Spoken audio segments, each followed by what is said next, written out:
जम्मू कश्मीर विधानसभा का सत्र चल रहा है और कई बातें जो हैं इस सत्र में निकल कर आ रही हैं और आज एक मुद्दा उठ गया है, वो है यहाँ पर जो ज़मीन है। ये बताया जा रहा है कि सरकार ने वो ज़मीन किसको दी है, उसको लेकर तारक अमी साहब ने यहाँ पर कई सवाल उठाए हैं और डेमोग्राफिक चेंज की बात तारक अमी साहब ने कही है। सुनील शर्मा हमारे साथ हैं। सर, कैसे देखते हैं इसे? देखिए, जब तक 370 यहाँ पे था, 370 एक जॉब प्रोटेक्शन देता था पर्टिकुलर रीजन के लोगों के लिए। जम्मू कश्मीर में अगर हम रेशियो निकालें तो 5% लोगों को यहाँ पे नौकरी मिलती है, जिस 5% में 3, 3.5 और 4% एक पर्टिकुलर रीजन के लोग आते हैं। केवल जम्मू के लोगों के लिए 1% नौकरी था सरकारी नौकरियों में।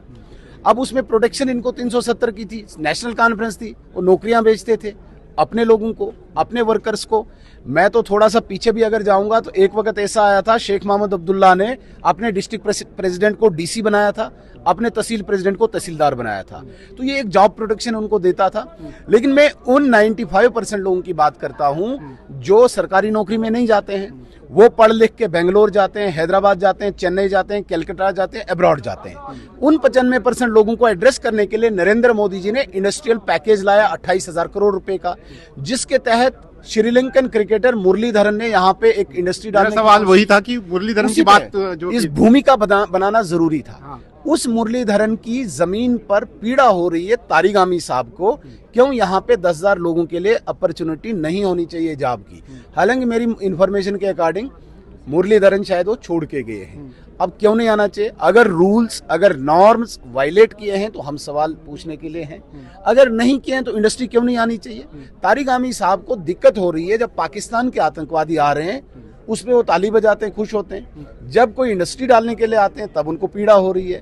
जहां तक उन्होंने टाउनशिप की भी बात की, उन्होंने कश्मीर में टाउनशिप बन रहा है, कौन आने वाले हैं, बोला बताइए कि है कौन वो जो आने वाले हैं। टाउनशिप की उनको ये दिक्कत हो रही है, जो यहाँ पे demographic invasion Tawi river bed पे हुआ है। मैं बड़ी जिम्मेदारी के साथ कहता हूँ, बड़े सीनियर ऑफिशियल्स की रिपोर्ट के आधार पे 689 एनक्रोचर्स में ने 687 एनक्रोचर्स पर्टिकुलर कम्युनिटी के लाए गए हैं जिन्होंने एनक्रोच किया।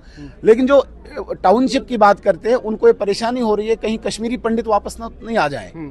परेशानी वो है तारिक अमी साहब और वहीद परा साहब को, क्योंकि पीडीपी इसी बुनियाद पे वहां लड़ाई करती है, यहाँ हिंदू न बस जाए। क्यों नहीं बसे हिंदू?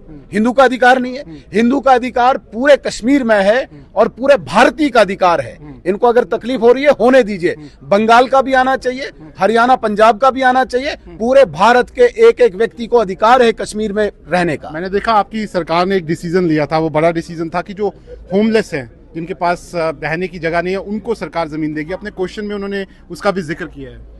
देखिए, होमलेस के लिए नरेंद्र मोदी जी ने 5 मरलाज का, उन्हीं की बात कर रहे हैं, जी बिल्कुल, 5 मरलाज का प्रोविजन रखा है, जिनको प्रधानमंत्री आवास योजना के तहत हम घर दे रहे हैं। अगर उनके पास जमीन नहीं है तो हम 5 मरला दे रहे हैं, उनमें कोई दिक्कत नहीं। लेकिन वो कह रहे हैं किनको दे रहे हैं, वो बताएं, पूरा डाटा दें, किसको दे सरकार डाटा देना चाहिए। जो होमलेस है, अगर किसी के पास ऑलरेडी है उसको दी है तो उस पर मुझे लगता है कि इंक्वायरी हो, उसमें कोई दिक्कत नहीं। ठीक है, तो आप देख सकते हैं यह सुनील कुमार शर्मा, और साफ तौर पर उनका कहना है कि जम्मू कश्मीर जो है वो एक तरह से सबका है और कोई भी यहाँ पर आकर जो है वो रह सकता है। लेकिन सवाल यहाँ पर MY तारक अमी जो है उन्होंने असेंबली में उठाए हैं और साफ तौर पर उन्होंने कहा है कि कहीं ना कहीं जो टाउनशिप कश्मीर में बन रहा है और जो सांबा और कठुआ में ज़मीनें दी गई हैं, उससे कहीं ना कहीं डेमोग्राफिक चेंज का खतरा जो है वो उन्हें नजर आता है।